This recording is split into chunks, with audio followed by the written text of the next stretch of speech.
சீப்புரு தீவானும் லேவியனும் அப்போஸ்தலராலே ஆறுதலின் மகன் என்று அர்த்தம் கொள்ளும் பர்னபா என்னும் மறுபேர் பெற்றவனுமாகிய யோசே என்பவன் தனக்கு உண்டாயிருந்த நிலத்தை விற்று அதன் கிரயத்தை கொண்டு வந்து அப்போஸ்தலருடைய பாதத்திலே வைத்தான்.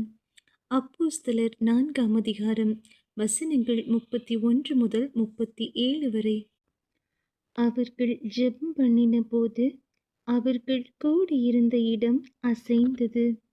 அவர்கள் எல்லாரும் பரிசுத்த ஆவியினால் நிரப்பப்பட்டு தேவ வசனத்தை தைரியமாய் சொன்னார்கள். விசுவாசிகளாகிய திரளான கூட்டத்தார் ஒரே இருதயமும் ஒரே மனமும் உள்ளவர்களாயிருந்தார்கள். ஒருவனாகிலும் தனக்குள்ளவைகளில் ஒன்றையும் தன்னுடையதென்று சொல்லவில்லை. சகலமும் அவர்களுக்கு பொதுவாயிருந்தது. கர்த்தராகிய இயேசுவின் உயிர்த்தெழுதலை குறித்து அப்போஸ்தலர்கள் மிகுந்த பலமாய் சாட்சி கொடுத்தார்கள். அவர்கள் எல்லார் மேலும் பூரண கிருபை உண்டாயிருந்தது.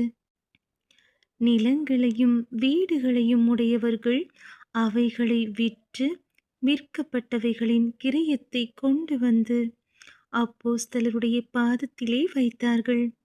அவனவனுக்கு தேவையானதற்கு தக்கதாய் பகிர்ந்து கொடுக்கப்பட்டது. அவர்களில் ஒருவனுக்கும் ஒன்றும் குறைவாயிருந்ததில்லை.